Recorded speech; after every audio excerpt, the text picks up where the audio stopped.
The processing line moved with mechanical efficiency, each recruit shuffling forward in their civilian clothes, clutching folders of paperwork that would soon be irrelevant. Kira Thorne stood near the middle of the line, her posture neither eager nor reluctant, simply present. She wore a simple gray tank top despite the morning chill, her arms bare and covered in ink that told stories she had no intention of sharing.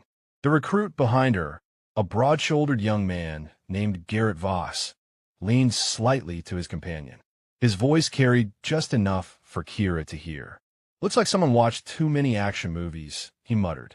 The other recruit, a wiry kid with nervous energy, snickered quietly. Kira did not turn around. She had heard worse and would hear worse again. The tattoos ran from her shoulders down to her wrists, an intricate sleeve of geometric patterns, coordinates, and symbols that most people would mistake for artistic decoration. Most people did not look closely enough to see what was hidden within the designs. Next, a staff sergeant barked from the front desk. His eyes barely flickered over the recruits, processed thousands before, and would process thousands more. Kira stepped forward and placed her folder on the desk.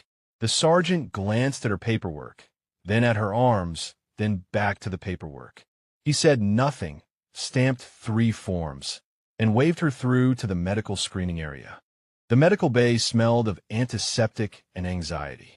Recruits stood in lines, stripped down to basic clothing for the preliminary physical examination. Kira removed her outer layers, revealing more of the tattoo work. A female recruit across the room, Simone Kellner, stared openly. She whispered to the girl beside her, and both heads turned toward Kira with expressions somewhere between curiosity and judgment. A Navy corpsman approached with a clipboard, his manner efficient and detached. "Any medical conditions I need to know about?" he asked without looking up. Kira shook her head. "Tattoos documented," he continued, making a note. "Any of these cover scars or prior injuries?" "No," Kira replied. Her voice was steady, unremarkable. The corpsman marked something on a sheet and moved on. Behind her, Garrett Voss had made his way into the same section. He stood with 2 others now, all of them stealing glances at Kira while pretending not to. One of them, a stocky recruit named Felix Borden, spoke just loud enough to be heard. "My sister got a butterfly tattoo and thought she was special," he said with a smirk. This one went whole sleeve, probably covering up bad decisions. The comment drew quiet laughter from the small group. Kira kept her eyes forward, her breathing even. She had learned long ago that reactions only fed the fire. Silence was often the better shield. The processing continued through the afternoon. Uniform issue, equipment assignment, administrative briefings that blurred together into white noise. Throughout it all, Kira moved with calm efficiency, speaking only when necessary, drawing no attention beyond what her appearance already commanded. She noticed the looks, the whispers that followed her from station to station. She had expected nothing less. By evening, the recruits were assembled in their assigned barracks, a long room lined with metal bunks and footlockers. Kira claimed a bunk near the corner, away from the main flow of traffic. She began organizing her gear with methodical precision, each item placed exactly where it needed to be. Muscle memory guided her hands, movements too practiced for someone who had never done this before. Simone Kellner dropped onto the bunk across from her. "So," she began, her tone attempting friendly curiosity but landing closer to interrogation. "What's with all the ink? That must have cost a fortune." Kira glanced up briefly. "Personal choice," she said simply, and returned to her organizing. Simone waited for more, but nothing came. She exchanged a look with another recruit nearby, then tried again. "They all mean something, or just for looks?" "They mean something," Kira replied. She did not elaborate. Before we dive deeper into what happens next, the story itself seems to pause for just a breath, as if inviting you to be part of this moment. Drop a comment and let us know what state you are watching from. Maybe you have witnessed situations like this in your community, where someone was judged before their real story was known. The barracks settled into an uneasy rhythm that first night. Some recruits bonded quickly, forming alliances and friendships that would carry them through the difficult weeks ahead.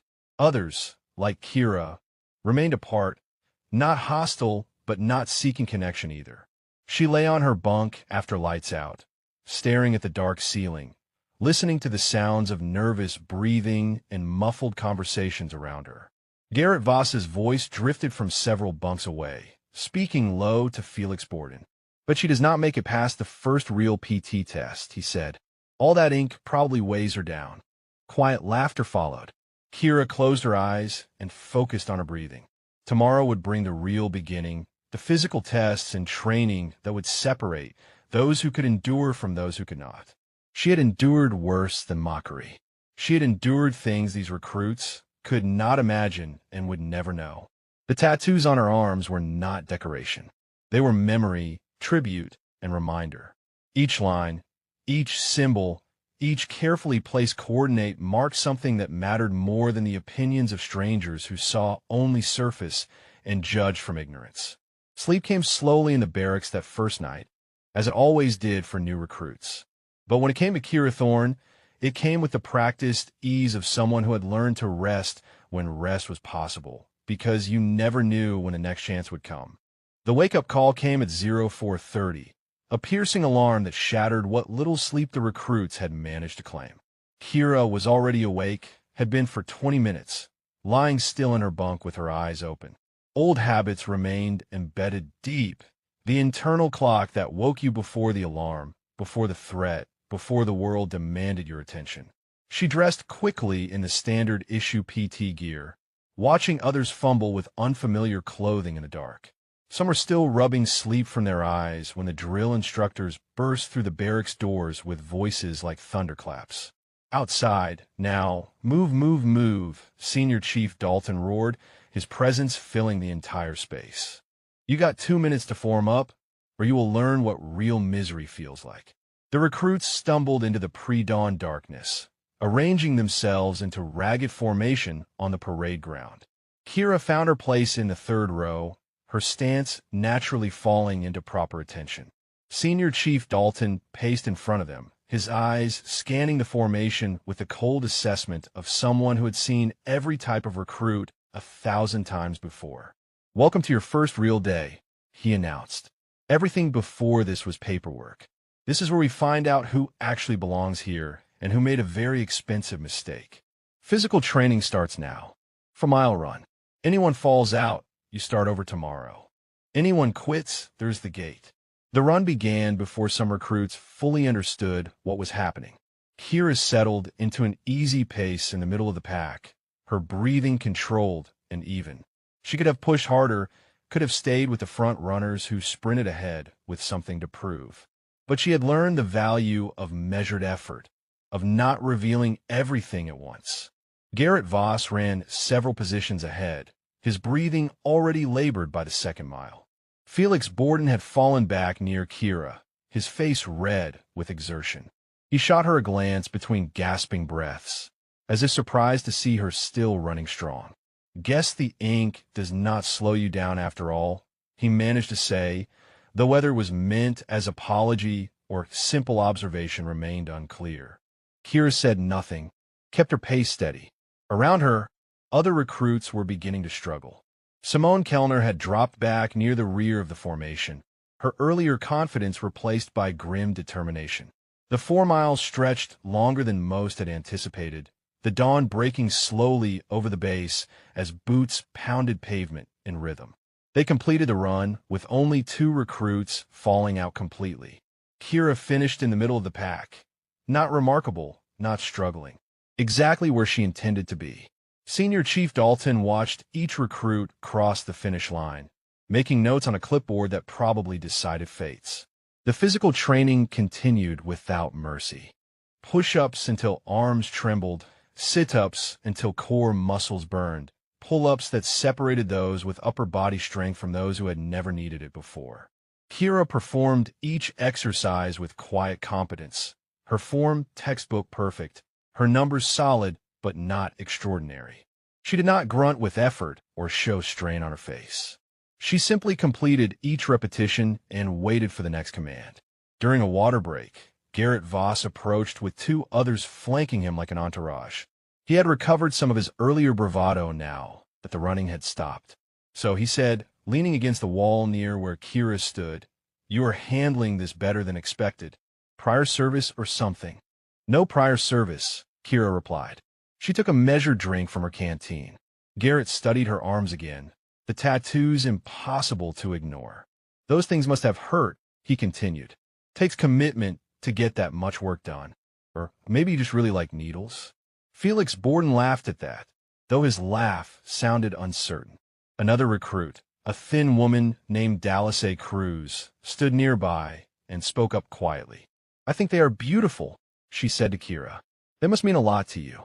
"They do," Kira acknowledged, offering Dallas a small nod of appreciation. She did not elaborate further. The rest of the morning brought combat fundamentals, basic hand-to-hand techniques that most recruits encountered for the first time. An instructor demonstrated proper stance, striking form, defensive movements. The recruits paired off to practice, awkward and uncertain in their movements. Kira was partnered with Simone Kellner, who approached the exercise with visible nervousness. "Go easy on me," Simone said with an attempted smile. "I have never hit anyone before." "Just follow the forms," Kira replied. She moved through the defensive positions with fluid precision, her body remembering patterns these instructors had not taught. When Simone threw a clumsy punch, Kira redirected it smoothly, gently, making the other woman look better than she was. Across the training area, Garrett Voss was paired with Felix Borden, both of them throwing strikes with excessive force, trying to prove toughness through aggression. One of the assistant instructors, Petty Officer Rivera, stopped them sharply. "This is not a bar fight," he snapped. "This is controlled technique. Watch the woman in the corner, the one with the tattoos. See how she moves. That is what control looks like." All eyes turned to Kira, who continued the drill with Simone, unaware or uncaring about the attention. Her movements were economical, effective, trained. Garrett's face darkened with something between embarrassment and resentment. When the drill rotation changed partners, he maneuvered to pair with Kira. "Let us see if you can handle something more than gentle practice," he said, settling into a stance that was more aggressive than instructional. "Just follow the drill," Kira replied calmly. Her eyes remained neutral, assessing without judgment. They began the exercise. Garrett threw his strikes harder than necessary, testing her, pushing boundaries. Kira deflected each one with minimal movement, redirecting his energy rather than meeting force with force. Her counters were measured, controlled, stopping just short of actual contact. But there was something in the way she moved, a precision that spoke of training far beyond this morning's instruction. Petty Officer Rivera watched closely now, his eyes narrowed in assessment. He said nothing, but his expression suggested wheels turning, questions forming. When the drill concluded, he called Kira aside briefly. "Where did you learn to move like that?" he asked quietly. "Just staying focused on the technique, sir," Kira replied. Rivera studied her for a long moment, then nodded slowly. "Keep it up," he said, but his tone carried layers of meaning beyond simple encouragement. The day continued its relentless pace through noon chow and into afternoon training. The third week of training brought weapons familiarization, and with it a new dynamic to the barracks tension. The recruits filed into the armory classroom, where disassembled rifles lay on tables like mechanical puzzles waiting to be solved. Senior Chief Dalton stood at the front, his hands moving with practiced efficiency as he demonstrated the breakdown and reassembly of the standard service rifle. "You will learn every part of this weapon," he announced. "You will learn to assemble it blindfolded, in the dark under stress. This rifle will become an extension of yourself. Some of you will take to it naturally. Most of you will struggle. That is expected." Kira sat in the third row, her attention focused but not intense. She had field stripped this exact model hundreds of times, could do it in pitch darkness with her hands numb from cold. But she approached the exercise like everyone else, following instructions, asking no questions, revealing nothing beyond basic competence. The recruits worked in pairs, taking apart and reassembling their assigned weapons under watchful eyes of the instructors. Kira was partnered with Dallas A. Cruz, who fumbled with the components nervously. Her hands shook slightly as she tried to align the bolt carrier group. "It goes in this way," Kira said gently, guiding without touching. "Line up the grooves first, then slide it back." Dallasay nodded gratefully, managing the assembly with Kira's quiet coaching. Across the room, Garrett Voss completed his rifle quickly, holding it up with obvious pride. He caught Kira's eye and smirked, as if challenging her to match his speed. She simply returned her attention to helping Dallasay complete the task correctly rather than quickly. The following morning brought the firing range, and the atmosphere shifted from classroom theory to live ammunition reality. The recruits lined up in assigned lanes, ear protection in place, rifles loaded with magazines under instructor supervision. The target stood 50 meters downrange, black silhouettes against weathered white backgrounds. "Commence firing," Senior Chief Dalton commanded. The range erupted in controlled chaos, reports cracking through the air as recruits squeezed triggers with varying degrees of success. Some shots went wide, others hit the dirt berm behind the targets. A few found their marks. Kira settled into her stance, the rifle feeling like familiar weight in her hands. She controlled her breathing, natural and automatic, and began firing in steady rhythm. Her first shot punched through the center mass of the target. The second followed into the same hole. The third, fourth, fifth, each round grouped so tightly that the target began to show a single ragged opening rather than individual hits. She fired the entire magazine in less than 30 seconds, then cleared her weapon and waited. Petty Officer Rivera walked the line, checking targets through binoculars. He stopped at Kira's lane, studied her target for a long moment, then looked back at her with raised eyebrows. He said nothing, made a mark on his clipboard, and continued down the line. Garrett Voss had been watching from 2 lanes over. His own target showed scattered hits across the torso area, respectable for a new recruit, but nothing exceptional. He stared at Kira's target, then at her, his expression darkening with suspicion. During the break between firing iterations, he approached with Felix Borden and another recruit named Marcus Okonkwo. "That was some shooting," Garrett said, his tone carrying an edge. "You sure you have no prior service?" That grouping looked professional. "Just focus on the fundamentals," Kira replied. She was cleaning her rifle, movements methodical and practiced. "Fundamentals," Garrett repeated, skepticism thick in his voice. "Most people take months to shoot like that. You did it first time out, unless it was not your first time." Several other recruits had gathered now, drawn by the confrontation. Simone Kellner stood at the edge of the group, her expression uncertain. Dallasay Cruz watched with concern creasing her features. "Maybe she is just naturally good at it," Dallasay offered quietly. "Nobody is naturally that good," Garrett shot back. He turned his attention fully to Kira. "I think you're hiding something. I think maybe you washed out of another program, and you are trying again without telling anyone. That ink, those skills, none of it adds up for a regular recruit." Kira continued cleaning her rifle, her hand steady. "I have nothing to hide," she said calmly. "I am here same as everyone else, going through the same training." "Then explain the shooting," Marcus challenged, his tone less aggressive than Garrett's, but still questioning. "Explain how you move in hand-to-hand like you have been doing it for years. Explain why the instructors keep giving you those looks like they recognize something." Kira set down the cleaning rod and met their eyes. "Some people have different backgrounds," she said. "Some people have reasons for being here that are their own. I am not hiding anything that matters to this training. Everything else is personal." "That is not an answer," Garrett pressed. "If you have prior experience, you should be in a different program. Unless you got kicked out and you're lying your way through basic." The accusation hung in the air like smoke. Other recruits exchanged glances, some nodding in agreement with Garrett, others looking uncomfortable with the confrontation. Senior Chief Dalton was approaching from across the range, his radar for conflict finely tuned. "Is there a problem here?" he asked, his voice cutting through the tension like a blade. "No problem, Senior Chief," Garrett replied quickly. "Just asking questions about inconsistent skill levels." Dalton looked at Kira, then at her target visible in the lane behind her. His expression revealed nothing. "Recruit Thorne, you have prior weapons training?" he asked directly. "No prior military training, Senior Chief," Kira answered. The distinction was precise, technically accurate, carefully worded. Dalton studied her for a moment longer. "Skill is skill," he said finally. "I do not care where it comes from as long as you're here legally and honestly." "Are you here legally and honestly, Recruit Thorne?" "Yes, Senior Chief," Kira confirmed. "Then everyone else can focus on their own performance instead of questioning hers," Dalton announced to the gathered group. "Back to your lanes. Next iteration starts in 5 minutes." The recruits dispersed, but the damage was done.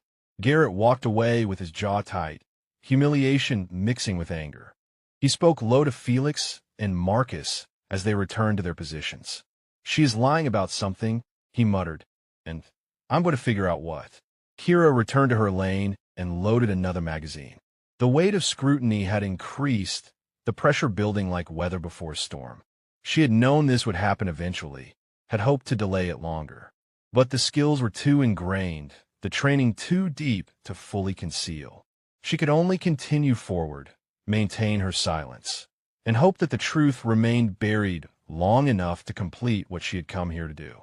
The 4th week brought advanced combat scenarios, and with them the kind of pressure that revealed who people truly were beneath the surface. The recruits found themselves in the kill house, a maze of rooms and corridors designed to simulate real combat environments. Rubber weapons, simulated threats, instructors watching from elevated positions with evaluation sheets that would determine who advanced and who recycled back to start over. Kira moved through her assigned room-clearing exercise with 3 other recruits. Dallas A. Cruz on point, Marcus Okonkwo covering rear, and Simone Kellner in the middle. Kira took the number 2 position, her movements fluid and instinctive. They entered the first room using the techniques taught just hours before, but Kira's angles were sharper, her timing more precise, her awareness of threats and fields of fire beyond what the brief instruction should have produced. "Contact left," Dallas A. called out, engaging a pop-up target. Moving, Kira responded automatically, flowing past her into the next position. She cleared her corner, identified 2 targets, engaged both with double taps that would have been kill shots with live rounds. Her transitions between targets were seamless, weapon always oriented toward the threat, body positioning textbook perfect. From the observation deck above, Senior Chief Dalton stood beside Lieutenant Commander Hayes, a visiting officer conducting advancement assessments. Hayes watched Kira through the scenario with narrowed eyes, his expression thoughtful. "That one," he said quietly, nodding toward Kira. "She moves like someone with real experience." "How long has she been in training?" 5 weeks, Dalton replied. "Same as the others in this cycle." Hayes made a note on his tablet. 5 weeks does not produce the kind of muscle memory, he observed. Where did she come from before this? Dalton glanced at the file he carried. Civilian background, no prior service listed. She has been performing above average, but not impossibly so. Today is the first time she has really shown this level of proficiency. The scenario continued below. Kira's team moved into the second room, where a simulated hostage situation waited. Most recruits panicked at this stage, either freezing or making rash decisions that would get the hostage killed in a real scenario. Kira assessed the situation in seconds, called out positions, and coordinated her team with calm authority that seemed to rise naturally from her despite having no official leadership role. "Simone, high ready on the doorway," Kira directed.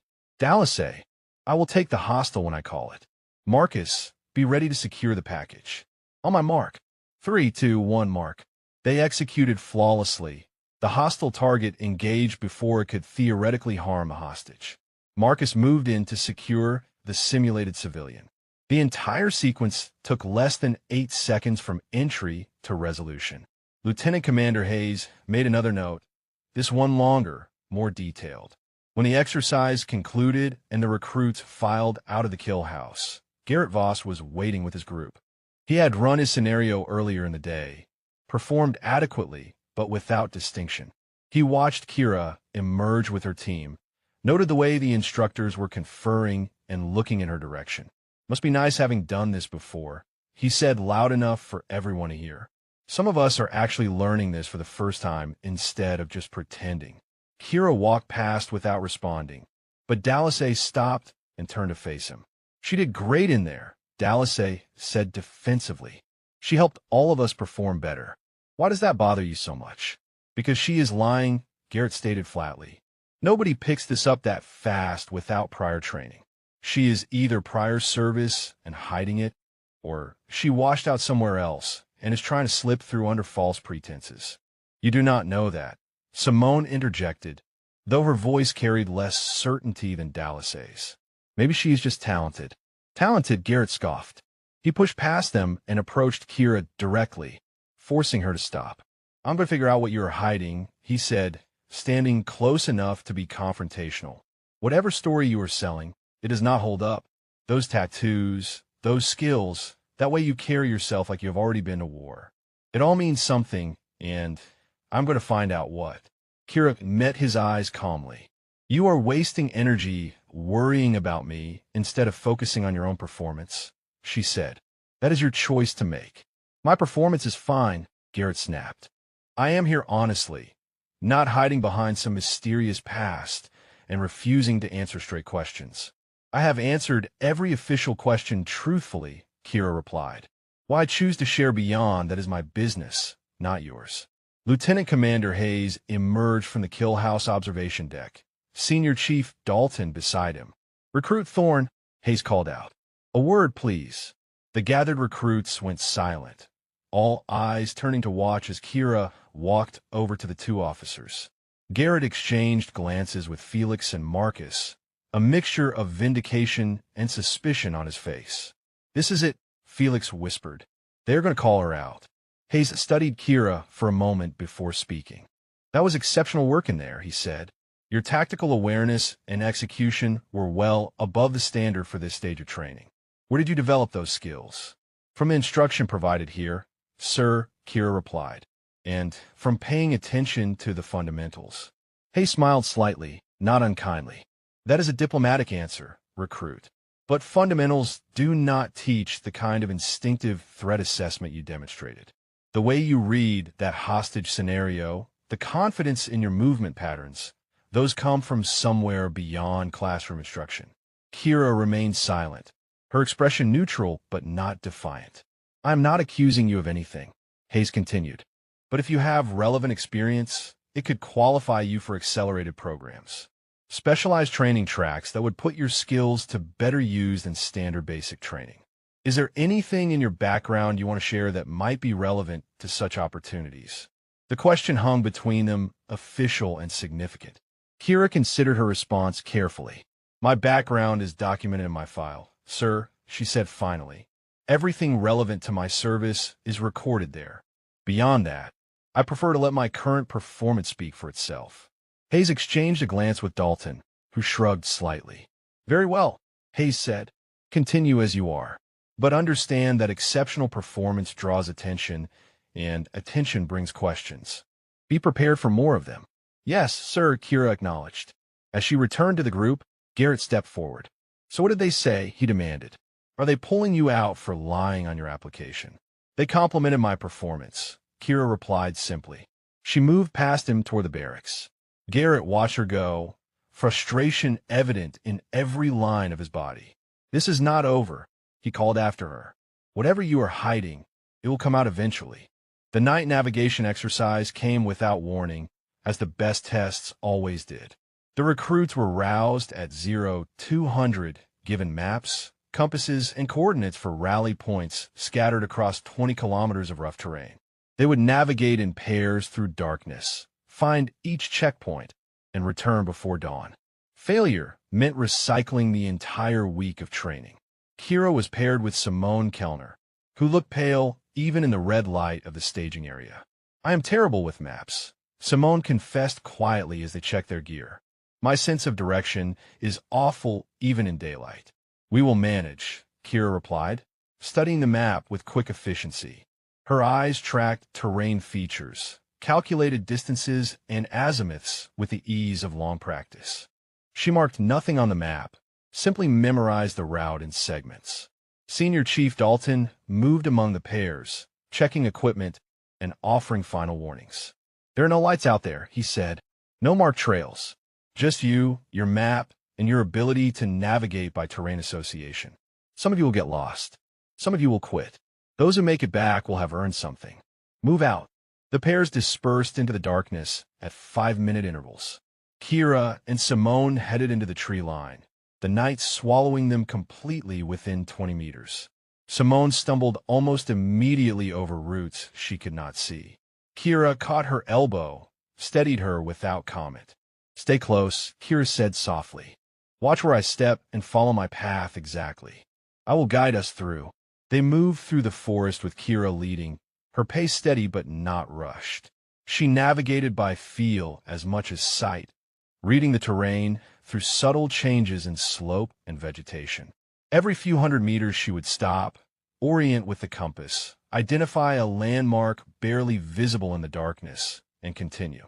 Simone followed like a shadow, trusting completely. 2 hours into the exercise, they heard voices ahead. Another pair of recruits, Garrett Voss and Felix Borden, were arguing in harsh whispers. The map says we should have hit the stream by now, Felix was saying, frustration clear in his voice. We passed the stream 20 minutes ago, Garrett snapped back. You read the map wrong. I read it exactly like you said, Felix countered. Kira and Simone approached quietly. The other pair did not notice them until Kira spoke. The stream is 400 meters east of here, she said calmly. You overshot the turn at the rocky outcrop. Garrett spun around, his headlamp blazing on before he remembered light discipline and killed it. What are you doing here? He demanded. Same thing you are, Kira replied. Moving to the next checkpoint. The stream crossing is that direction. She pointed into darkness that looked identical to every other direction. How do you know that? Garrett challenged. You cannot see anything out here. Terrain association, Kira explained. The elevation change, the vegetation density, the sound of water if you listen carefully. It is all there if you pay attention. Garrett stared at her, suspicious even now. You sound like an instructor, he said. Like someone who has done this before, not someone learning it for the first time. We are all learning, Kira replied. Some people just adapt faster to different challenges. Are you going to the stream or staying here to argue? Before Garrett could respond, a sharp crack echoed through the forest, followed immediately by a scream. All 4 recruits froze. The sound came from downslope, perhaps 200 meters away. Another voice called out, panicked and young. Help! Someone help, he is hurt. Without hesitation, Kira moved toward the sound at a run. Simone followed instinctively. Garrett and Felix exchanged glances before pursuing. They crashed through underbrush, abandoning stealth for speed. Kira navigated the darkness with shocking confidence, avoiding obstacles that others hit blindly. They found 2 recruits at the bottom of a steep slope. One, a young man named Trevor Fan, sat holding his ankle with tears streaming down his face. His partner, Dallas Cruz, knelt beside him with clear panic on her features. I think it is broken, Dallas said when she saw them arrive. He fell on the rocks. I did not know what to do. Kira dropped beside Trevor, her hands already assessing the injury with practiced efficiency. She probed the ankle gently but thoroughly, watching his reactions. Not broken, she announced. Severe sprain, possibly torn ligaments. We need to immobilize it and get him back to base. How do you know it is not broken? Garrett demanded, breathing hard from the run. Because I know what broken feels like compared to soft tissue damage, Kira replied, already fashioning a splint from branches and paracord she pulled from her pack. She wrapped the ankle with methodical precision, each movement purposeful and practiced. Trevor, I need you to stay calm, she said, her voice steady and authoritative. This is going to hurt when we move you, but the injury is not life-threatening. We'll get you out of here. Who put you in charge? Garrett challenged, but his voice lacked its usual edge. Someone needs to be, Kira replied without looking up. She finished securing the splint, then looked at the group. Dallas, you and Simone take point with the map. Get us back to the main trail. Felix, you help support Trevor on his right side. I will take his left. Garrett, rear security and make sure nobody else falls. That is not the chain of command, Garrett protested weakly. There is no chain of command in a navigation exercise, Kira countered. There's just getting this done correctly. Now move, unless you want to explain to Senior Chief why we left an injured recruit in the woods arguing about leadership. They moved as a unit, slower now with Trevor between Kira and Felix. Kira bore most of his weight, her strength and stability evident as she guided him over rough terrain in near total darkness. She called out obstacles before others could see them, adjusted their route to avoid steep sections, and maintained a steady pace that kept them moving without risking further injury. Garrett watched her from the rear, his expression a mixture of grudging respect and persistent suspicion. She moved like someone who had done casualty evacuation before, who had carried wounded in worse conditions than a training exercise. Every action, every decision, every call-out came too naturally to be newly learned. When they finally reached the main trail 2 hours later, an instructor team with a medical vehicle was waiting at the checkpoint. They took custody of Trevor immediately, efficient and professional. Senior Chief Dalton stood beside the vehicle, watching as the group emerged from the darkness. "Report," he ordered. Kira gave a concise summary of the incident, the injury assessment, and the evacuation. Dalton listened without interruption, his eyes moving between the recruits. When she finished, he nodded slowly. "Good work, all of you." Recruit Thorne, that was solid field medical assessment and leadership under pressure. "Where did you learn casualty evacuation procedures?" The question landed like a weight. Kira met his eyes. "From the training materials and common sense, Senior Chief," she replied. Dalton held her gaze for a long moment. "Common sense," he repeated, "right?" He made a notation on his clipboard. "You all passed the exercise for getting your injured teammate back safely. Now get some rest. We continue at 0600. As they walked back toward the barracks, Garrett fell in step beside Kira. "That was not common sense back there," he said quietly. "That was training, real training. I do not know what your story is, but you're not like the rest of us. And sooner or later, everyone is going to see it." The barracks had taken on a different atmosphere by the 6th week. What had begun as a collection of strangers had evolved into something resembling a unit, though fractures remained beneath the surface. The most visible fracture ran directly through the space between Kira Thorne and those who questioned her presence. It was a Wednesday evening during personal time when Garrett finally decided to force the issue. The recruits were scattered throughout the barracks, some writing letters, others maintaining gear, a few studying training manuals. Kira sat on her bunk, her sleeve rolled up as she examined one of her tattoos with quiet focus. The ink caught the overhead light, intricate patterns that seemed to shift and reveal new details depending on the angle. Garrett approached with Felix, Marcus, and 2 others, a recruit named Brianna Castellanos and another named Jochin. They formed a semicircle around her bunk, a wall of bodies and accusation. "We need to talk," Garrett announced, loud enough to draw the attention of everyone nearby. Kira looked up from her arm, her expression neutral. "About what?" she asked. "About you," Garrett replied. "About the fact that you have been lying to all of us since day one." "I have not lied about anything," Kira said calmly. She did not move from her seated position, did not show any sign of defensiveness. "Then explain the tattoos," Garrett demanded. "Explain what they really mean, because they do not buy the story that they are just personal art. Those look like military memorial pieces. Those coordinates on your forearm, those symbols on your shoulder. They mean something specific. They're memorial pieces," Kira confirmed. "For people who mattered to me. That is all you need to know. People who mattered." "How?" Felix pressed. "Family, friends, or people you served with." Kira remained silent, her jaw set. "See, that is the problem," Garrett continued. "You deflect every real question. You perform like someone with years of training, but claim you have none. You knew how to do casualty evacuation in the dark, how to clear rooms like a professional, how to shoot like a designated marksman on your first time at the range. None of that happens by accident. Some people learn faster than others," Kira replied. Her voice remained level, but tension had entered her posture. "Not that much faster," Marcus interjected. "I have been watching you for weeks. You never struggle with anything. You never look confused or uncertain. You move through every exercise like you have done it before. And when you help others, you teach like an instructor, not like another recruit. Simone Kellner had been listening from her bunk across the aisle. She stood up now, stepping partially between Kira and the group. "Why does it matter?" she asked. "She is helping people. She is performing well. She is not causing problems. Why can you not just let it go? Because if she is prior service or washed out from another program, she is taking a slot that should go to someone else," Brianna said. She spoke more quietly than Garrett, but with equal conviction. "If she is hiding a dishonorable discharge or a failure, we deserve to know." "I have no dishonorable discharge," Kira stated firmly. "I have never failed any military program because I have never been in one before this. Everything in my official record is accurate." "Then show us the tattoos," Garrett challenged.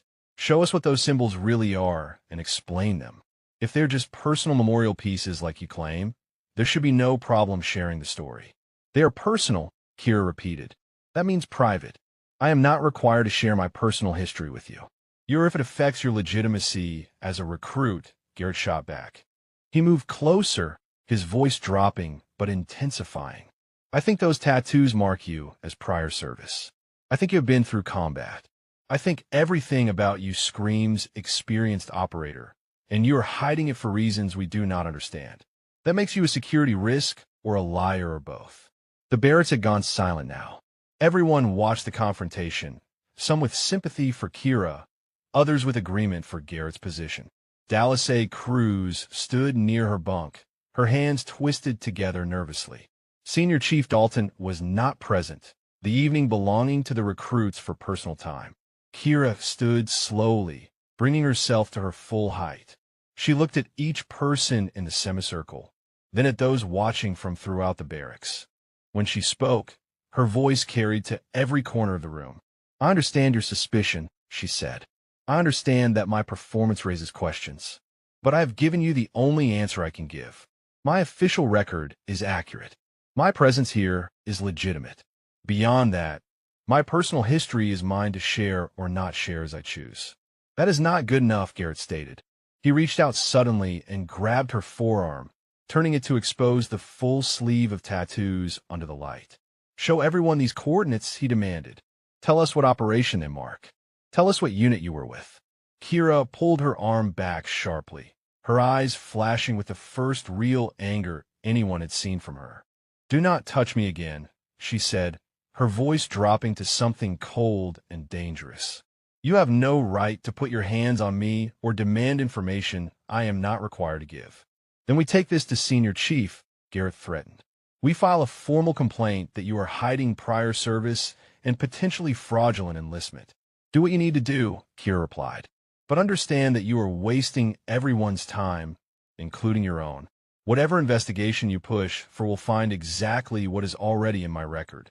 Nothing more, nothing less." "Because you are good at hiding it," Felix suggested.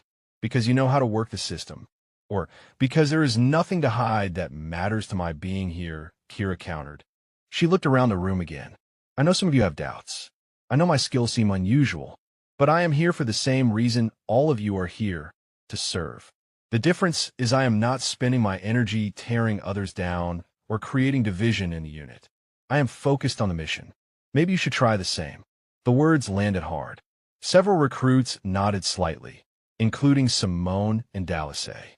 Others remained uncertain, caught between Garrett's accusations and Kira's composed defense. Jochin spoke up for the first time, his voice thoughtful. "What if she was in some kind of classified program?" he suggested. "Something that cannot be disclosed even now. That would explain the skills and the secrecy. There are no classified programs that would put someone back through basic training," Marcus countered. "That makes no sense." "Maybe not to us," Joe replied. "But we do not know everything about how the military works. Maybe there are reasons we cannot understand." Garrett shook his head in frustration. "You are all making excuses for her because you like her or because she has helped you. But the facts do not add up, and ignoring that does not make it go away. The fact that she is here, she is performing, and she is not breaking any rules," Simone said firmly. "Everything else is speculation and suspicion." The confrontation broke apart slowly, no resolution reached, both sides entrenched in their positions. Garrett and his group returned to their area of the barracks, muttering among themselves. Kira sat back down on her bunk, rolling her sleeve down to cover the tattoos. Her hands were steady, but her jaw remained tight. Simone sat beside her. "Are you okay?" she asked quietly. "I am fine," Kira replied. She did not look fine. She looked like someone carrying weight that others could not see, weight that grew heavier every day. "Whatever the truth is," Simone continued, "I trust you. You have proven yourself where it matters." Kira nodded slowly, not trusting herself to speak. The truth was more complicated than trust or proof. The truth was locked behind clearances and classifications that would never be lifted. The truth was marked in ink on her skin, coordinates of a mission that officially never happened, names of teammates who officially never existed. And the truth was that every day in this place, surrounded by suspicion and accusation, was a test of endurance that had nothing to do with physical training and everything to do with carrying secrets that could never be shared. The 7th week brought the culminating exercise before graduation, a full-scale combat simulation that would test everything the recruits had learned. The scenario involved a fortified position, hostile forces, and time-sensitive objectives that required coordination, tactical thinking, and the ability to adapt under pressure. It was designed to push recruits to their limits and expose any weaknesses that remained. The brief came at 0500 in the Operations Center. Senior Chief Dalton stood before a map board showing the exercise area, his expression grim and professional. "This is your final evaluation," he announced. "You will operate as fire teams. Each team has objectives. Complete them within the time limit while maintaining tactical integrity. Instructors will be evaluating every decision, every movement, every communication. Failure here means you recycle. Success means you graduate." Questions? No one spoke. The weight of the moment settled over the assembled recruits like heavy weather. Kira found herself assigned to a fire team with Simone, Dallasay, and Marcus. Garrett was in a different team, though his eyes tracked Kira across the room with continued suspicion. The teams received their operation orders, studied maps, and prepared gear in tense silence. Marcus looked at their team, then at Kira. "You have the most tactical experience," he said bluntly. "Whether you admit it or not, we all know it. I think you should lead us through this." "I am not the designated team leader," Kira replied. "That position goes to whoever Senior Chief assigns." "He assigned me," Marcus continued. "But I am smart enough to know when someone else is better suited. I will keep the official role for the paperwork, but I want your input on every decision." "Agreed." Kira hesitated, then nodded. "Agreed." The exercise began at dawn. The teams moved into the field with training weapons, blank ammunition, and evaluation controllers shadowing their movements. The objective area consisted of abandoned buildings, trenches, and obstacles designed to simulate urban combat environments. Opposing force instructors played the role of enemy combatants, using tactics designed to test the recruits beyond their current skill level. Kira's team approached their first objective, a building that needed to be cleared and secured. Marcus called a halt 50 meters out, gathering the team behind cover. "Kira, what do you see?" he asked. She studied the building with practiced eyes. 2 entry points visible, both potentially covered by defenders. Windows on the 2nd floor offer overwatch positions. "If I was defending that building, I would have people there. We need suppression on those windows before we attempt entry. Simone and Dallasay provide covering fire on my mark. Marcus and I will move to the primary entrance using that wall for concealment." The plan was executed smoothly. Simone and Dallasay laid down simulated suppressing fire, while Kira and Marcus moved forward in a tactical bound. They reached the entrance, stacked properly, and prepared for breach. Kira moved through the door first, her movements instinctive and aggressive. She cleared her corner, identified a defender, engaged with simulated fire.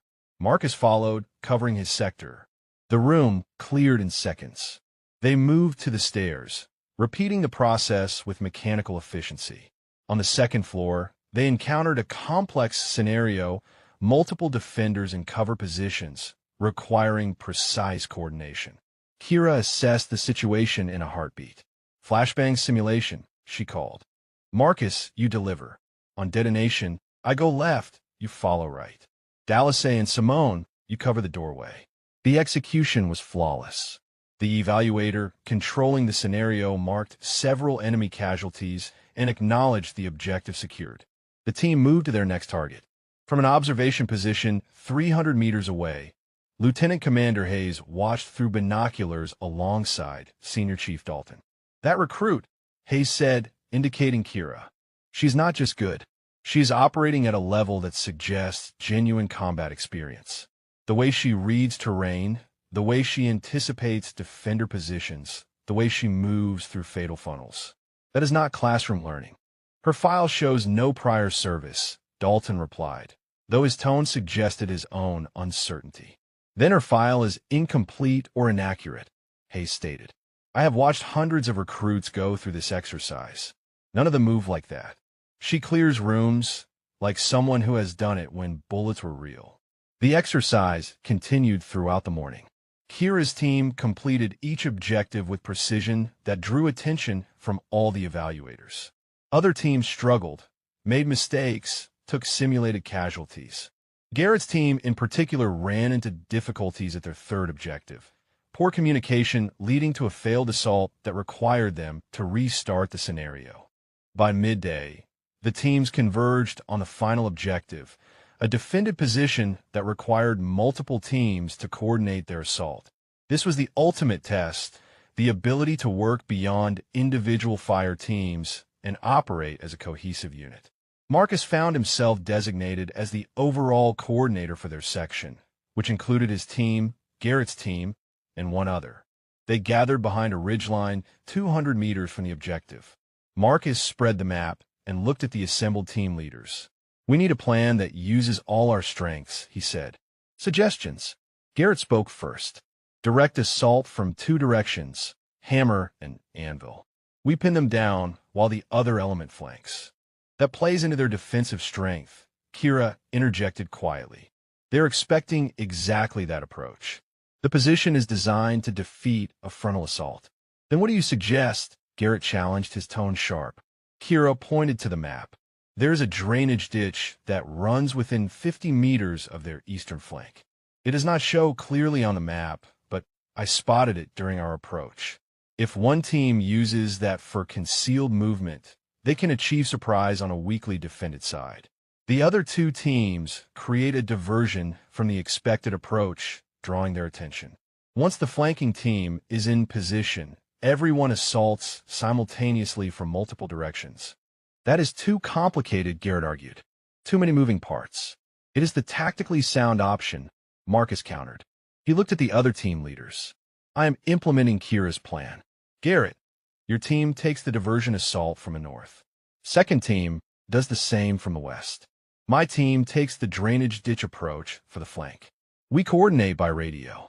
Execute in 20 minutes. Garrett's face darkened with anger and humiliation. You're putting her in charge, he accused. She is not even the team leader. She is the best tactical mind we have, Marcus replied flatly. And I am smart enough to use it. Now get your team in position or step aside and let someone else lead them. The assault commenced exactly as Kira had planned. The diversionary attacks drew the defenders' attention and fire.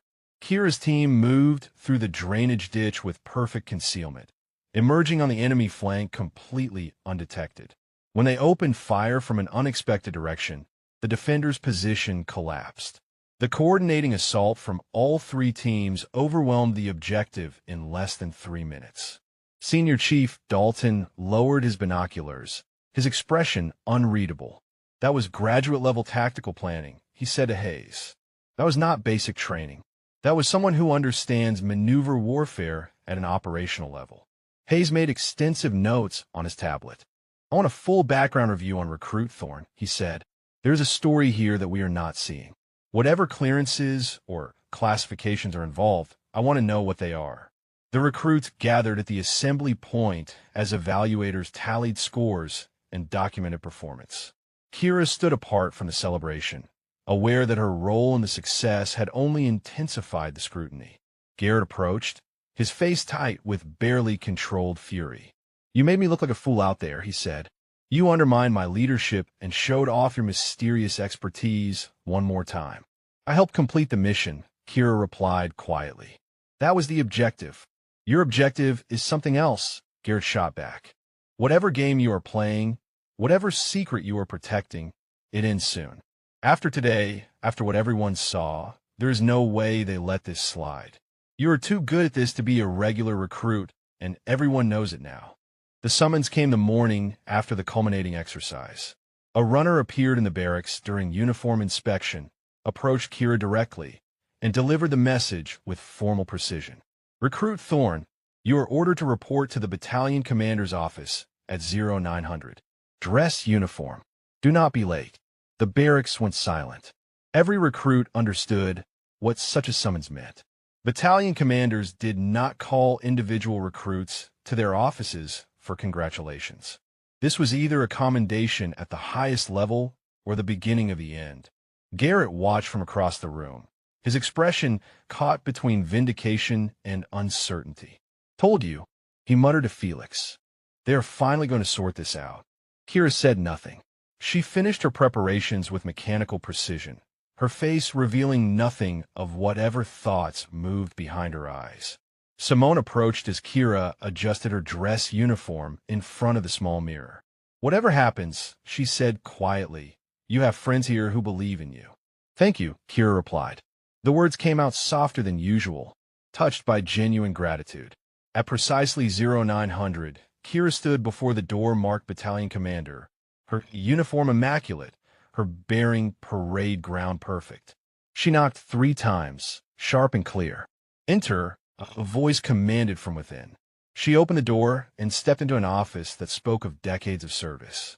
The walls held photographs of ships, aircraft, and formations. Flags stood in corners. Behind a heavy desk sat Commander Theodore Vance, a man in his 50s with iron-gray hair and eyes that missed nothing. Lieutenant Commander Hayes stood to one side. Senior Chief Dalton occupied a chair near the wall. "Recruit Thorne reporting as ordered, sir," Kira announced, rendering a crisp salute. Vance returned the salute and gestured to a chair. "Sit down, recruit. This is not a disciplinary meeting, though I imagine rumors are already circulating that it is." Kira sat, her posture straight, her hands folded in her lap. "Yes, sir.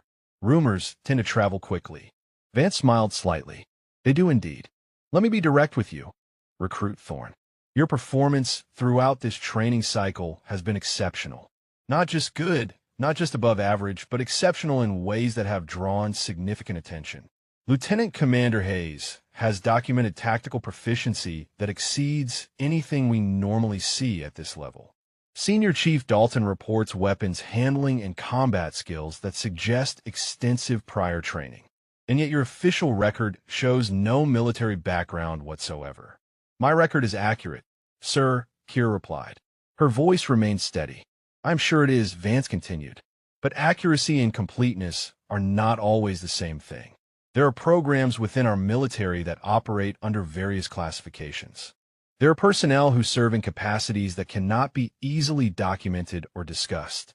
I am asking you now, directly and officially, is there anything about your background that falls into such categories?" The question hung in the air like smoke. Kira met the commander's eyes, her expression carefully neutral. "Sir, I am not at liberty to discuss certain aspects of my history without proper authorization." The room shifted. Hayes and Dalton exchanged glances. Vance leaned back in his chair, his fingers steepled. "That is the first time you have acknowledged there is something to discuss," he observed. "Progress. Can you tell me what authorization would be required?" "That would depend on what specifically you are asking about, sir," Kira replied. "Some information requires clearances and approvals beyond this chain of command." Vance pulled a file from his drawer and opened it. "I made some calls yesterday after watching your performance in the field exercise. I spoke with people who owe me favors, people who have access to databases that most personnel never know exist. Your name appears in several places that are heavily redacted. The details are locked behind classifications I do not have clearance to access.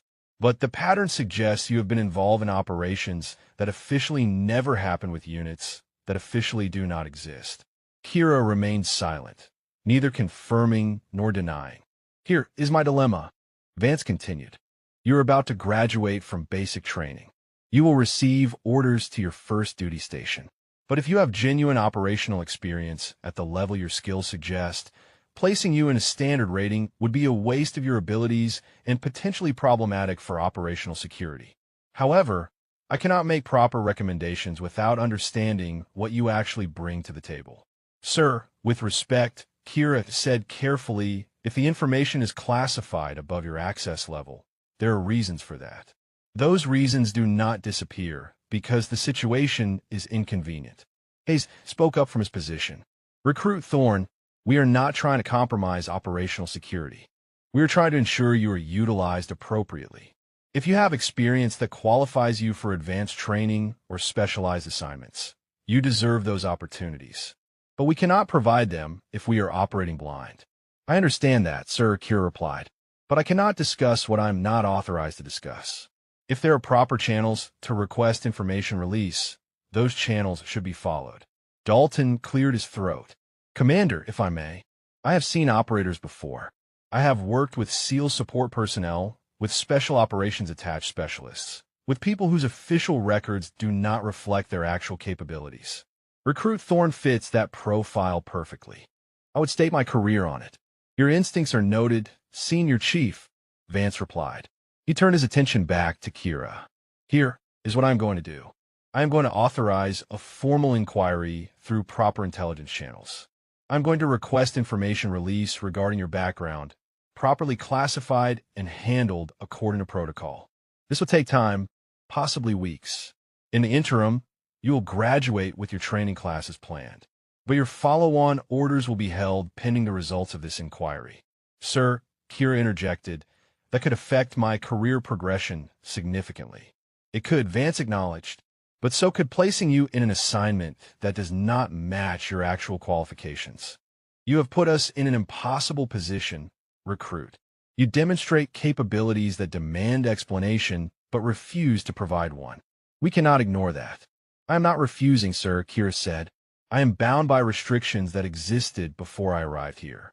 I did not create this situation. Perhaps not, Vance replied, but you are at the center of it nonetheless. He closed the file. Is there anything you can tell me?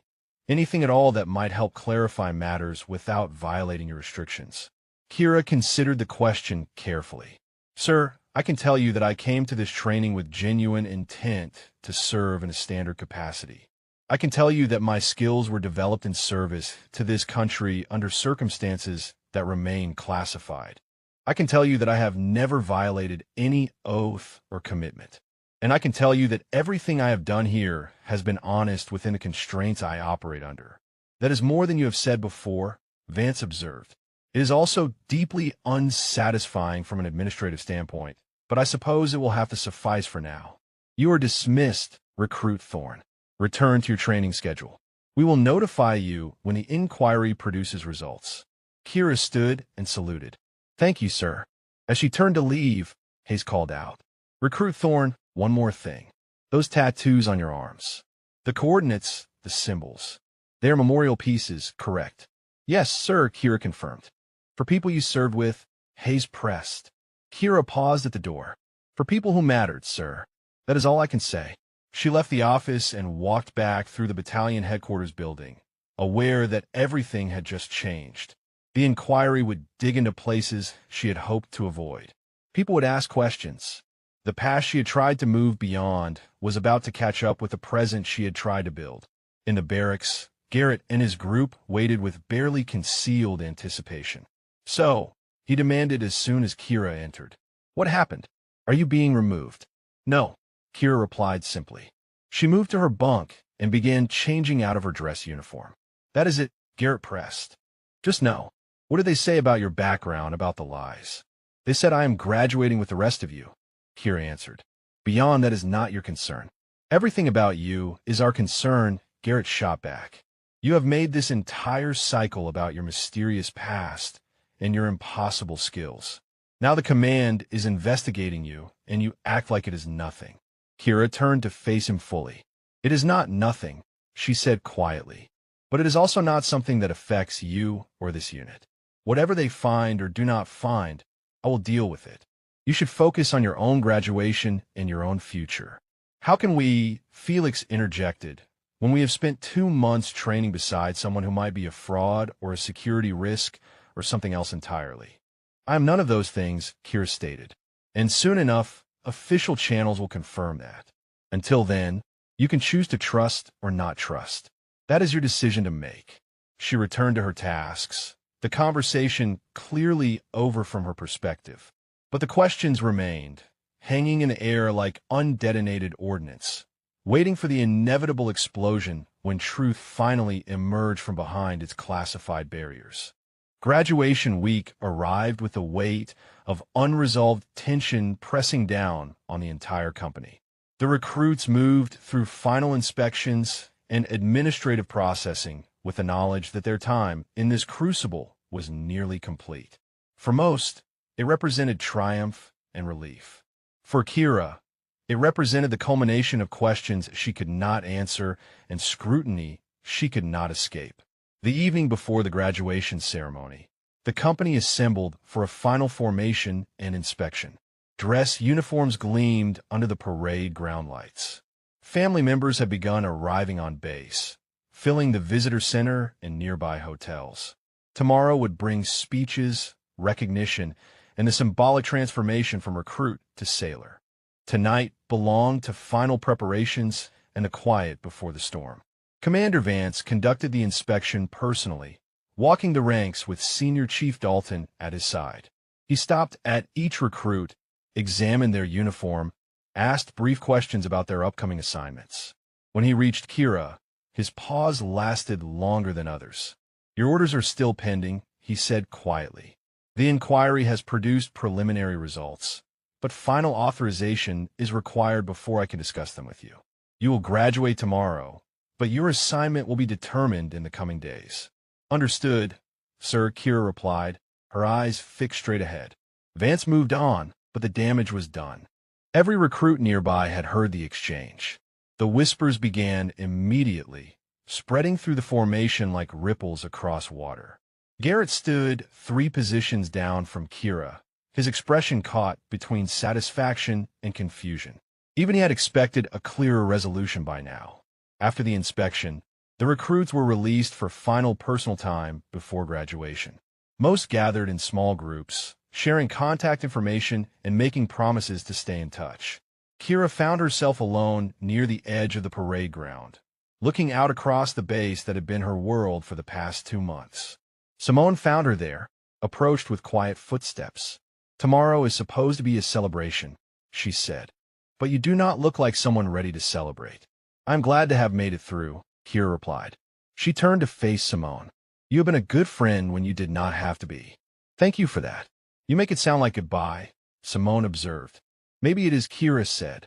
"My orders are pending, which means I could end up anywhere, doing anything. We might not cross paths again after tomorrow." "Then I'm glad I got to know you now," Simone replied. "Whatever your story is, whatever secrets you carry, I believe you are one of the good ones. I hope wherever you go, you find what you're looking for." They stood together in comfortable silence, watching the sun set over the training grounds where they had both been tested and transformed. Behind them, the barracks buzzed with activity and conversation.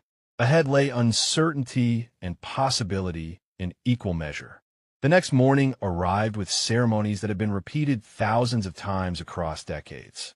The company formed up in perfect ranks, families filling the bleacher seating, officers and dignitaries occupying the platform. The bass band played traditional martial music. Commander Vance stood at the podium, his voice carrying across the assembled crowd through amplified speakers. "Today we recognize the completion of a journey and the beginning of another," he announced. These recruits arrived as civilians and depart as sailors, ready to serve their country with honor and dedication. They have been tested physically, mentally, and morally. They have proven themselves worthy of the uniform they wear. It is my privilege to present them to you. The ceremony proceeded through its prescribed rituals. Names were called, certificates presented, Ranks officially conferred. Each recruit crossed the stage to shake hands with the commander and receive their graduation credentials. The families applauded. Cameras flashed, pride evident on every face. When Kira's name was called, she marched forward with the same precision and bearing she had maintained throughout training. She mounted the stage, faced Commander Vance, and saluted sharply. He returned the salute and handed her the certificate, but instead of the brief handshake and dismissal that others received, he leaned in slightly. "Hold position after the ceremony concludes," he said quietly. "There is someone here who needs to speak with you." "Yes, sir," Kira acknowledged. She completed the ritual, descended the stage, and returned to formation. Her mind raced through possibilities, none of them particularly reassuring. The ceremony concluded with the traditional dismissal. The formation broke apart as families rushed forward to embrace their newly graduated sailors. Kira stood at attention as others celebrated around her, waiting as instructed. She watched Simone reunite with her parents, saw Dallasay lifted off her feet by an enthusiastic brother, observed Garrett surrounded by proud relatives taking photographs. A figure approached from the direction of the officer platform, moving with the purposeful stride of someone accustomed to command. Kira recognized the uniform immediately, the insignia of rank that marked this man as someone far above the typical base personnel. He was older, perhaps 60, with the weathered features of someone who had spent decades in hard service. His chest displayed ribbons that spoke of combat deployments and classified operations. As he drew closer, Kira's breath caught slightly. She knew this face, though she had not expected to see it here. Commander Nathan Briggs, retired SEAL officer, now attached to Special Operations Command in an advisory capacity. He had been part of the assessment team for the operation marked permanently on her arm. "Recruit Thorne," he said formally. "Or perhaps I should use the name I knew you by before." Kira remained at attention, unsure how to respond. At ease, Briggs continued. "We need to talk, and we need to do it away from the crowd. Follow me." They walked to an empty office building at the edge of the ceremonial area. Briggs led her into a conference room and closed the door. He turned to face her, his expression softening slightly from the formal mask he had worn outside. "I received a call 3 days ago," he said. "Request for information about an asset who worked with SEAL team operations in classified capacity between 2 and 4 years ago. Female, specific skill set, memorial tattoos commemorating teammates lost in action." That description matched exactly one person I knew, so I came here myself to sort this out. "Sir, I did not mean to create complications," Kira began. Briggs held up a hand. "You did not create anything. You tried to move forward with your life, which is exactly what you should have done after what you went through. But your skills are too ingrained to hide, and secrets have a way of surfacing when you put yourself in environments like basic training." He sat down at the conference table and gestured for Kira to do the same. "Tell me why you came here," he said. "Why basic training? Why now? Why this path?" Kira gathered her thoughts carefully. "After the operation ended, after the aftermath, I needed to do something different. I could not stay in the same world anymore, not after losing so many. But I still wanted to serve. Standard enlistment seemed like a fresh start, a chance to contribute without carrying all the weight of what came before." "Did you really think you could hide what you are?" Briggs asked. "Did you think no one would notice?" "I hoped I could be average," Kira admitted. "I hoped I could blend in and just be another sailor doing a regular job. I know now that was naive." Briggs studied Kira across the conference table, his expression a mixture of understanding and concern. "It was not naive," he said finally. "It was optimistic, maybe even hopeful. But hope does not change what you are or what you have done. Those skills are not something you can turn off like a switch." "I know that now," Kira replied. Every day, here was a reminder that some things cannot be unlearned. Briggs leaned back in his chair. "Let me tell you what I told Commander Vance this morning. You were attached to SEAL operations as an intelligence specialist with ground combat augmentation. Your official designation was liaison and support, but in reality, you operated alongside the teams in direct action roles. You were present for Operation Granite Shield, the mission that went sideways in the Hindu Kush 3 years ago. You were one of only 4 survivors out of a 12-person element. The tattoos on your arm commemorate the 8 who did not make it back. Kira's jaw tightened, but she said nothing. The memories were always present, just beneath the surface, waiting for any excuse to resurface. What most people do not know, Briggs continued, is that you were the reason any of us survived that night. When the ambush hit and the element was compromised, you held a defensive position alone for 40 minutes while coordinating extraction under fire. You took 3 rounds, kept fighting, and pulled 2 wounded operators to the landing zone.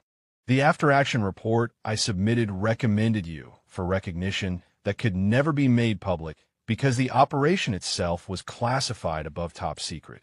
That was a long time ago, Kira said quietly. Another life. For some people, maybe, Briggs replied.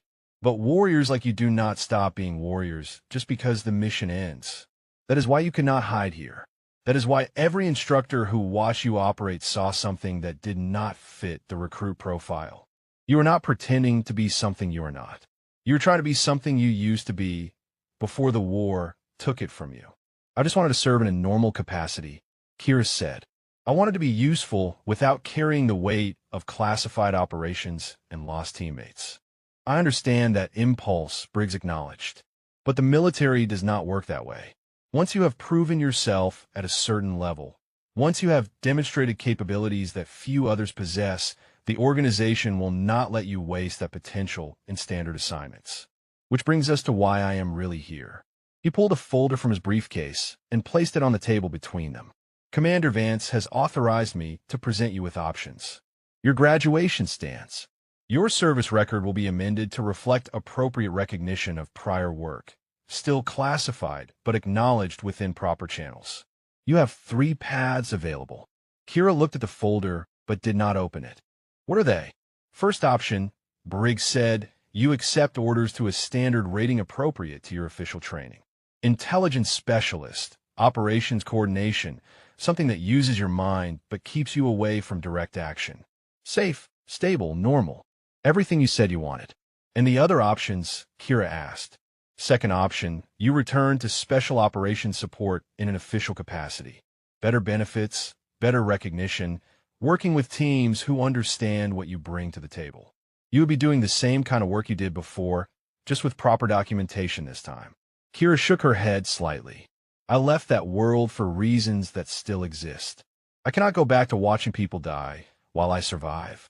Briggs nodded as if he expected that response. Third option then. You become an instructor. You take everything you know, everything you have experienced, and you teach the next generation. Combat training, tactical development, operational planning. You help others become better at the job we ask them to do. You save lives by making people more capable of surviving what we send them into. That is not standard assignment for someone fresh out of basic, Kira observed. Nothing about your situation is standard, Briggs countered, which is exactly why we are having this conversation in a closed room instead of you receiving orders like everyone else. The instruction track would require you to complete additional certification courses, but your experience qualifies you to skip several preliminary steps. You could be an instructor billet within 6 months. The 3 options lay before her, like diverging paths into uncertain futures. Kira looked down at the folder, then back at Briggs. Why do you care which path I choose? She asked. You came all the way here for someone who was just an attached asset years ago. Because good operators are rare, Briggs replied. Because people who can do what you did under pressure are even rarer. And because I owe you my life along with 2 others who made it home that night when we should have all died on that mountainside. I have not forgotten that debt, and I will not watch you waste away in some administrative billet because you're trying to hide from your own capabilities. Kira felt the weight of memory pressing against her carefully constructed walls. She thought about the 8 names tattooed on her arm, coordinates of their final positions. She thought about the screaming and the fire and the desperate fight to survive. She thought about coming here hoping to leave all of that behind. I do not want to forget them, she said quietly. But I cannot keep living in that moment either. You do not have to do either, Briggs replied. You honor them by using what they helped you become. You honor them by making sure others have better chances than they did. training the next generation, making them sharper and more capable. That is how you turn tragedy into purpose. A knock interrupted them. The door opened and Commander Vance entered, followed by Senior Chief Dalton and Lieutenant Commander Hayes. The conference room suddenly felt smaller, more official. Vance took a seat at the head of the table. "Commander Briggs has briefed you on the situation," he asked Kira. "Yes, sir," she confirmed. "Good," Vance replied. "Then you understand that we cannot allow your talents to be misused.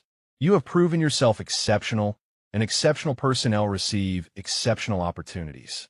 The question is which opportunity serves both your interests and the needs of the service." "Sir, I came here hoping to be ordinary," Kira said. "I recognize now that was not realistic. But I also know I cannot return to direct combat operations. Not mentally, not emotionally. No one is suggesting you do," Vance assured her. "But there is middle ground between combat operations and filing paperwork. Training, development, tactical instruction. Taking recruits like the ones you graduated with and making them better prepared for what they will face. That seems to align with both your capabilities and your stated desire to serve." Dalton spoke up from his position. "I have been training recruits for 15 years, he said. "I have seen thousands come through these gates. You are in the top 1% of tactical ability I have ever witnessed. If you become an instructor, you will save lives. Not directly, not in the field, but by making others more competent when their lives depend on it. That is honorable work." Hayes added his perspective. "The intelligence and operational planning skills you demonstrated suggest you could contribute significantly to curriculum development as well. We are always looking for people who understand both the theoretical and practical applications of tactical training." The officers waited, giving Kira space to process. She looked at each of them in turn, then down at the folder still sitting unopened on the table.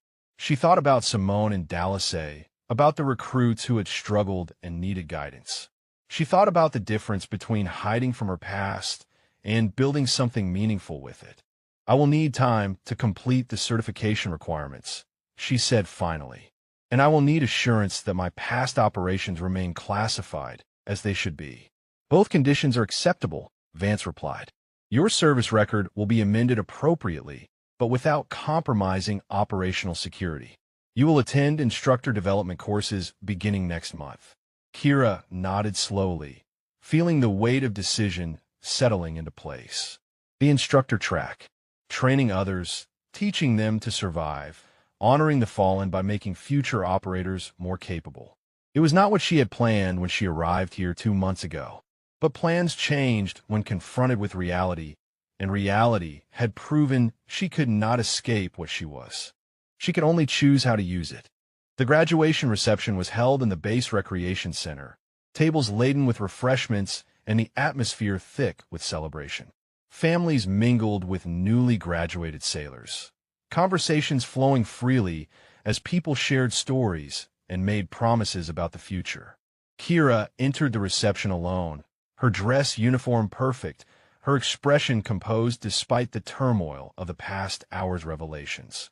She moved through the crowd quietly, accepting congratulations from instructors with polite nods, avoiding the clusters of recruits surrounded by their families.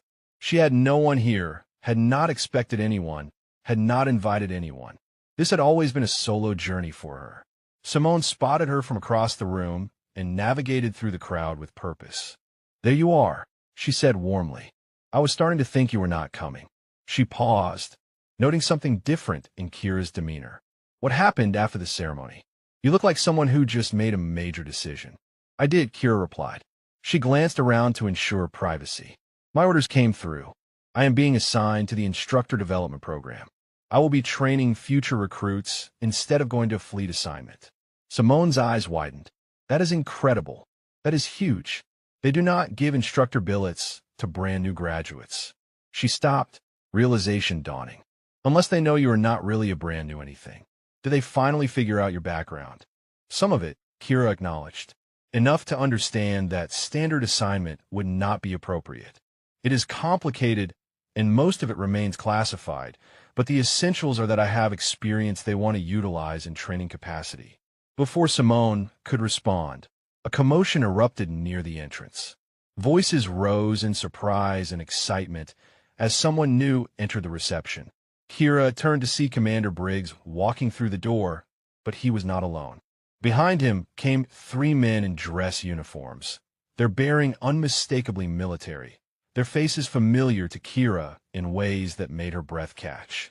These were operators SEALs from active teams, their presence at a basic training graduation completely unprecedented. The one in front was Master Chief Vincent Krause, a legend within Special Operations community.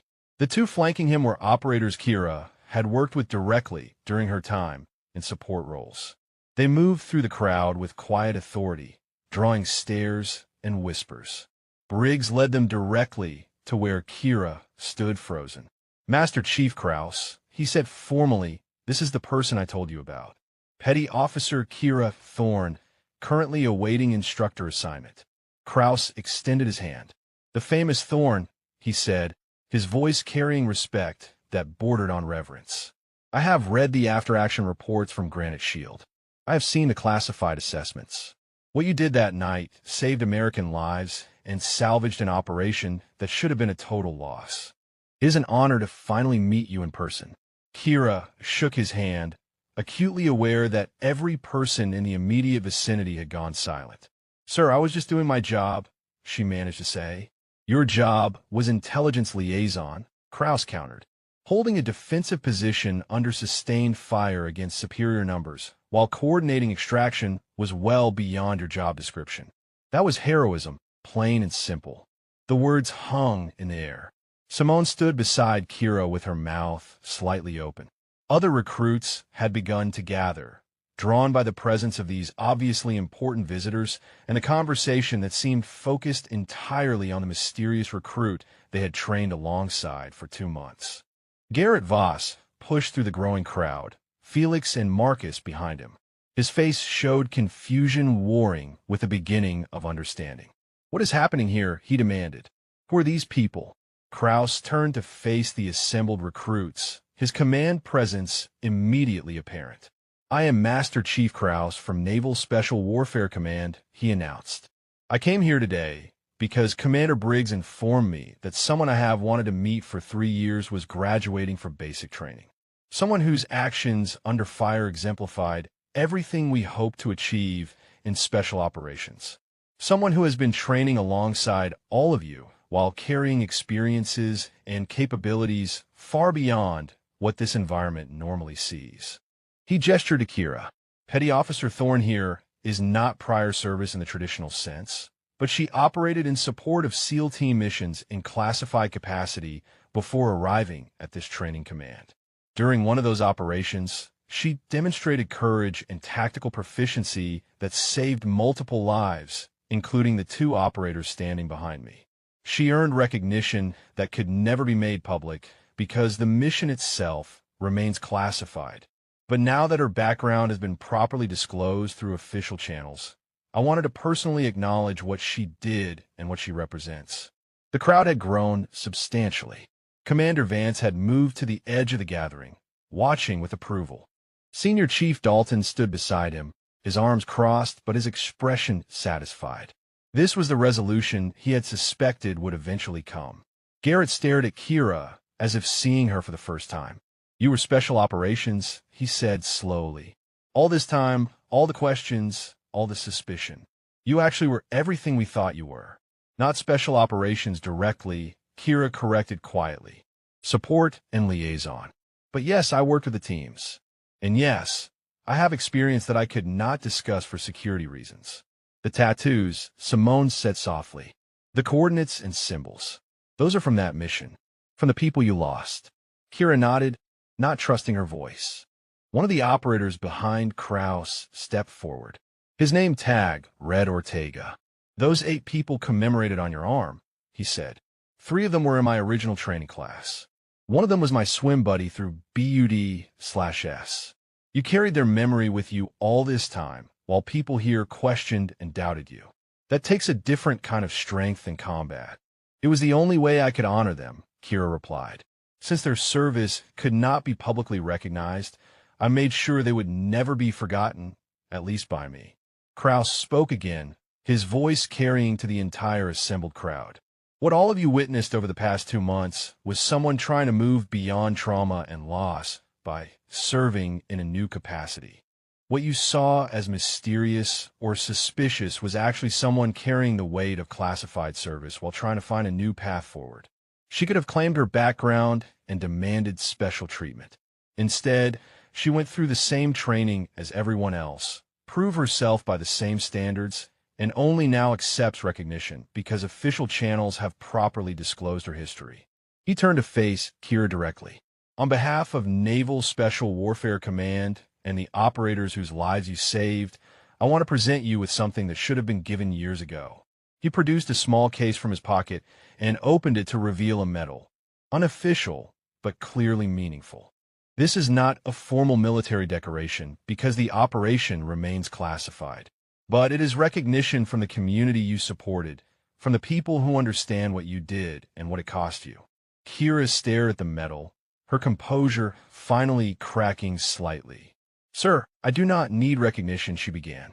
"I know you do not," Kraus replied. "But we need to give it. We need you to know that your service mattered, that your sacrifice was not invisible, and that the people you saved have never forgotten what you did for them."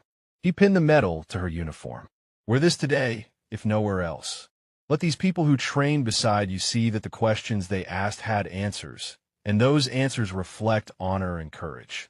The reception erupted in applause. It started with the operators, spread to the instructors, and finally encompassed the recruits who had spent 2 months wondering about the woman who now stood revealed before them. Simone wiped tears from her eyes. Dallasay pressed forward through the crowd to embrace Kira briefly. Even some of those who had been most suspicious, like Marcus and Joe Chun, applauded with genuine respect. Garrett remained still, his expression complex. Finally, he approached Kira, his usual aggressive confidence replaced by something closer to humility. "I owe you an apology," he said. "I questioned your integrity, accused you of dishonesty, made your time here more difficult than it needed to be. I did not understand what I was seeing." "You saw someone who did not fit the expected pattern," Kira replied. "Your suspicion was not unreasonable given the information you had. I accept your apology. You saved lives," Garrett continued. "Real lives in real combat. And then you came here and helped save a recruit in a training accident. You led us through exercises when you could have just coasted. You were the real deal the whole time, and I was too focused on my own insecurity to see it. We all did the best we could with what we knew," Kira said. "Now we all know more. What matters is how we move forward from here." The sun had begun its descent toward the horizon as the graduation reception wound down. Families departed with their newly minted sailors, promises to stay in touch exchanged, contact information shared. The recreation center slowly emptied, leaving behind only a handful of people who seemed reluctant to let the moment end. Kira stood on the outdoor patio adjacent to the center, looking across the training grounds where she had spent 2 months trying to be something she was not. The Metal Master Chief Kraus had given her remained pinned to her uniform, a physical reminder that some truths could not remain buried forever no matter how carefully they were guarded. Commander Briggs joined her at the railing, 2 cups of coffee in hand.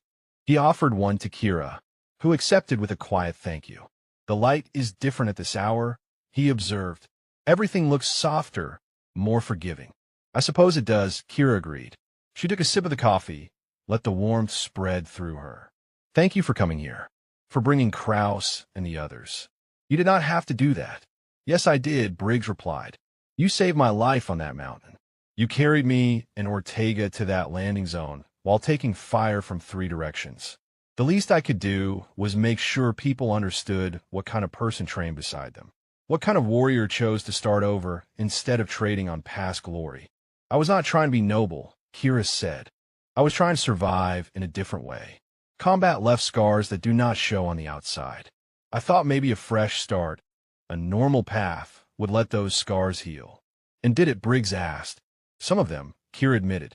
"Being here, going through basic training with people who did not know my history, it reminded me that I am more than that one night, more than the operation that went wrong.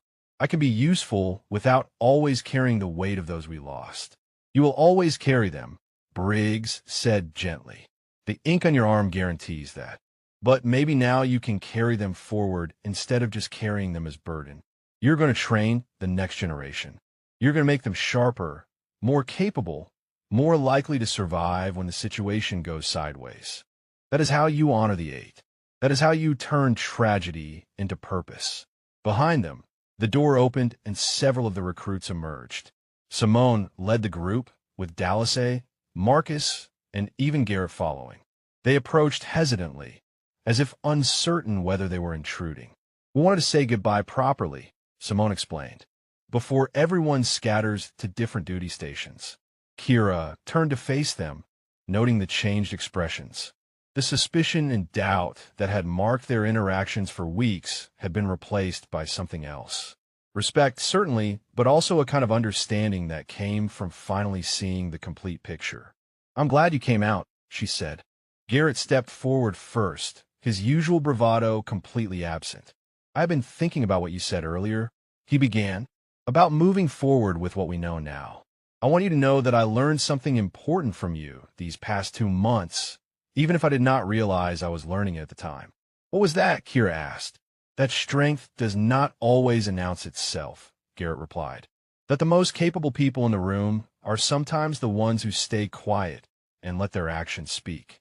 You could have dominated every exercise, could have shown off your skills, and made the rest of us look incompetent. Instead, you helped people. You made us better. That is real leadership, and I was too caught up in my own ego to see it. You will make a good sailor, Kira told him. You have the drive and the commitment. You just need to learn when to channel that energy into building others up instead of tearing them down. Dallasay spoke next, her voice soft but clear. You saved Trevor that night in the woods. You probably saved some of us in other ways we do not even realize. I hope when you become an instructor, you get recruits who appreciate what you are teaching them instead of questioning everything like we did. Most recruits will question, Kira replied with a slight smile. That is part of the process. Learning to trust the training, trust the instructors, trust the system. You all learned that eventually. The path was just more complicated because of my situation. Marcus added his perspective. When you start teaching, remember that some of us learned as much from watching you handle pressure and scrutiny as we did from the actual training exercises. The way you stayed calm when people accused you, the way you kept helping even when others doubted you. That taught me more about character than any classroom instruction could. I will remember, Kira promised. She looked at each of them in turn. You're all going to do well. You're going to face challenges and situations I cannot predict, but you have the foundation now. Trust your training, trust your teammates, and trust yourself. That is what gets you through. Simone stepped close and pulled Kira into a brief embrace. Thank you for being real with us, even when you could not explain everything. Thank you for making me better at this. And thank you for showing me that strength comes in different forms. They lingered for a few more minutes, sharing final thoughts and promising to stay connected through whatever channels they could. Eventually, they departed, leaving Kira alone again with Commander Briggs on the patio. Your new career starts in a month, Briggs said. Instructor development course, then your first teaching assignment. Are you ready for that? I think so, Kira replied. It is strange to think about being on the other side of training, being the person calling cadence instead of running in formation. But it feels right. It feels like something I can build a life around without losing myself in the process. The best instructors are the ones who remember what it felt like to be a recruit, Briggs observed. You will never forget that. You just lived it, even though you had already been to war. That perspective will make you better at reaching the ones who struggle. The sun touched the horizon now, painting the sky in shades of orange and purple. The base had grown quiet as evening approached, the bustle of graduation day fading into peaceful transition. Kira thought about the journey that had brought her to this moment, from the mountains where everything had gone wrong to this training ground where she had tried to start over. The 8 names on her arm felt different now, somehow. Less like anchors pulling her down and more like foundations supporting her forward movement. She had tried to leave behind the warrior she had been, tried to become ordinary in a world that had seen too much of the extraordinary. But Commander Briggs had been right.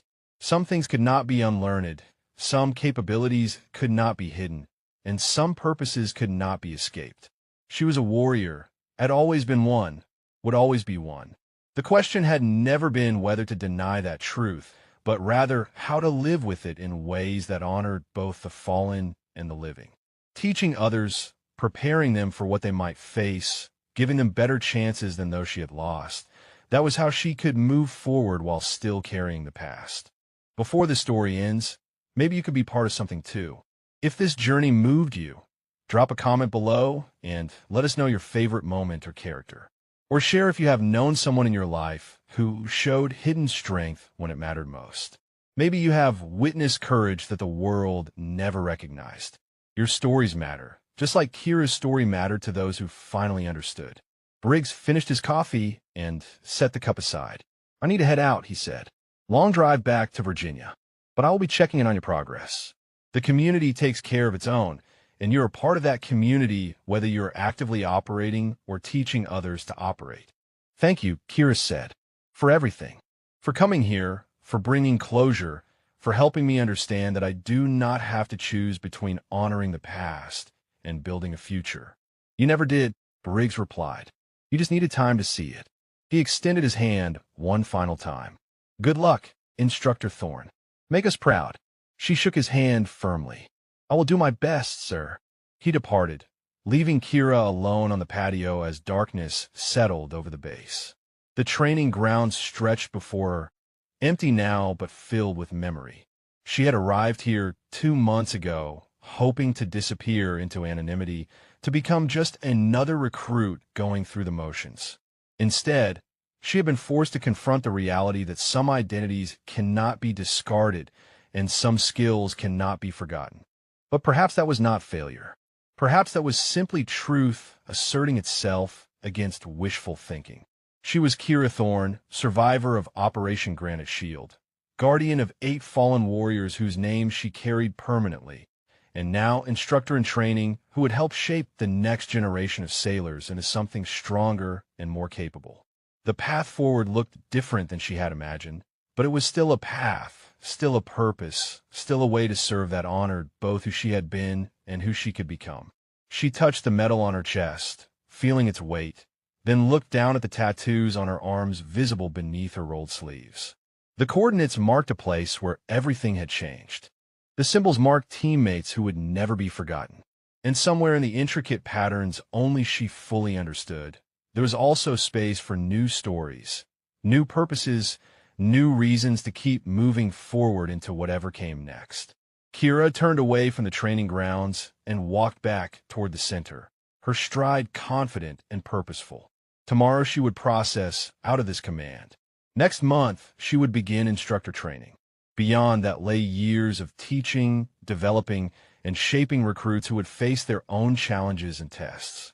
She was ready for it, not because the past had been resolved, but because she had finally accepted that the past and future could coexist. She would carry the fallen forward by making sure others had better chances to survive.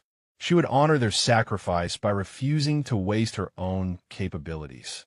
The warrior had tried to hide, had tried to become ordinary, had tried to leave behind the weight of classified service and impossible choices.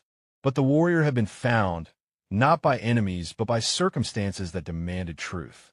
And in being found, in being revealed, she had discovered something unexpected. She had found her way home.